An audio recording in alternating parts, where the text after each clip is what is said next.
top Democrats are calling for lawmakers to return to Washington immediately for a vote on whether to stop further military action in Iran. This comes as Republican leadership in both the House and the Senate issued statements in support of President Trump's strikes. Meanwhile, California Congresswoman Sara, who serves on the Armed Services and Foreign Affairs committees, is spelling out what's at stake if military action continues unchecked. She writes, quote, Donald Trump's strikes on Iran will go down as one of the biggest foreign policy blunders in American history. And Congresswoman Jacobs is with us now on set. So, Congresswoman, MS Now has learned that Pentagon officials will brief key staff tomorrow, including both of your committees. What questions do you have for the officials overseeing this operation? Yeah, I mean, I have a lot of questions. I have questions about what the strategy is. I have questions about what the end game is.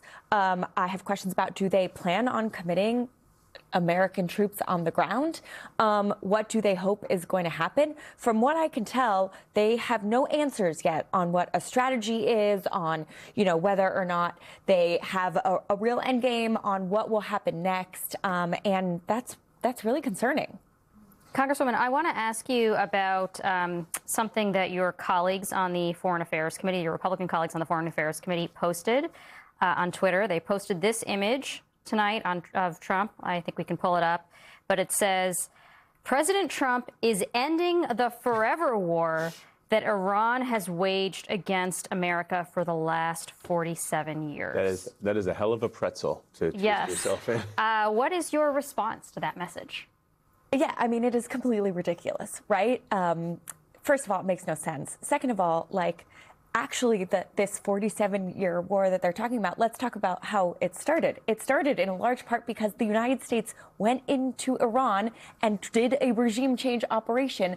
That is a big reason that led us to this very brutal Islamic regime that's in place now. And so, if anything, it's highlighting the fact that we don't know what actually is going to happen after we do these kinds of regime change operations. You're likely to get a more hardline regime, a security vacuum, potentially civil war, and the idea that they're saying that this is ending a forever war, when I think the entirety of the American public can see that it is in fact starting another one, despite President Trump promising not to do that, is kind of preposterous. I wanted to ask you a question about the politics and the split within MAGA and the MAGA world around these strikes, because Donald Trump, one of the things that he did was he campaigned on ending wars and promising not to start any new wars. I mean, I would probably argue is the most central tenet that distinguished him from anyone else. His acolytes at the time were saying Kamala Harris will get you into war, Liz Cheney will get you into war when she was campaigning with Kamala Harris. He has betrayed that. And I'm wondering why Republicans are going along with that betrayal, knowing that he promised the American people no more new wars. And here we are. Well, listen, I can tell you that I've been hearing from folks in my district, and many of them might have given him a chance because they thought he was going to end wars. I represent San Diego, the biggest military community in the country, and so these questions of war and peace are very central to my constituents. They're the ones who pay the price, and a lot of them are saying they regret that vote, that, they feel betrayed. And I think it's incumbent on all of us to say, I understand you took him at his word, but let's acknowledge what's happening now, and we welcome you into this coalition to push back against this war. But this is where a war powers vote becomes a potential problem for Republicans, who they actually have voters who thought that they meant it when they said they were not going to support more wars of choice. And so if this vote happens, do you potentially foresee that some Republicans, aside from Thomas Massie, who, of course, has been at the forefront of pushing for congressional authorization and oversight, would join Democrats on this bill? Look, we are having conversations with a number of our Republican colleagues, and I do think there are many who are considering it. And, again, for the very reason you said, also, our service members deserve us to have a real debate, not to mention that the vast majority of the American public is against this war. And so I hope that people are calling their representatives, making their voices heard, because I do think that's really going to matter when this vote comes to the floor, likely on Thursday.